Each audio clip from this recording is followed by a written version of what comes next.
This is called an oxer, for anybody who doesn't know the lingo. At this level, I was explaining to somebody coming up the hill, at this level, they're young horses, they're inexperienced riders, there's some professionals with young horses, and some inexperienced riders with inexperienced horses, which is always good fun.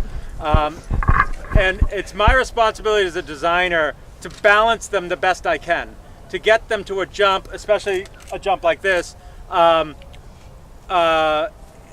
correct balance, you're coming uphill, so you're going to be, you want the horse to jump from, with his shoulders up and his head up and his hind end underneath him. If you let them gallop where you can drop the rein and they're just sort of on their forehand slugging along, they've got quite a big body. They can't pick their legs up.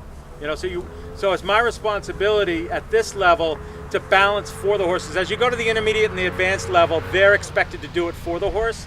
But at this level, I've got to balance them. So as I came over the Dracaner, I didn't want them to run hell-bent for leather at this thing. This is a big jump. It's wide, it's tall, it's essentially a table, but it's got a gap in between.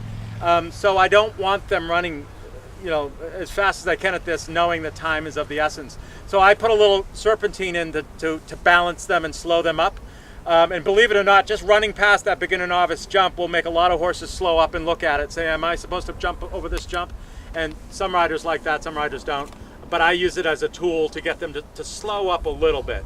So that when they come up this rise, they're in good standing and good balance to jump this. This is what's called a corner jump. And we don't generally see brush corners at preliminary. So this is fairly new. We generally have solid corners for preliminary. Using brush allows me as a designer to make the jump much more significant without really making it harder. It looks significant because it's taller, but the horses are big. They see over it.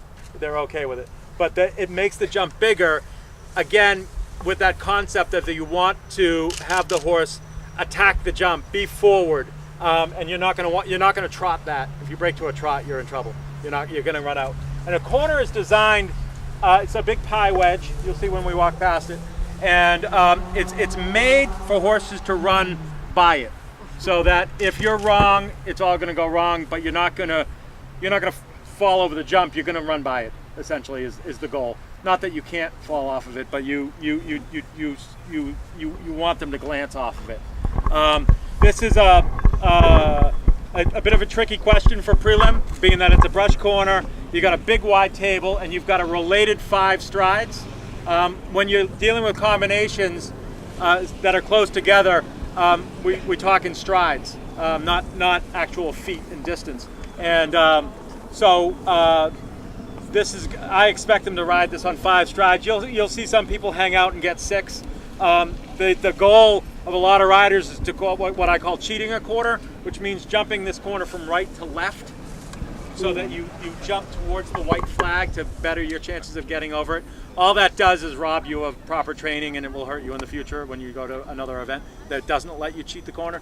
But they can cheat it if they want. I don't care.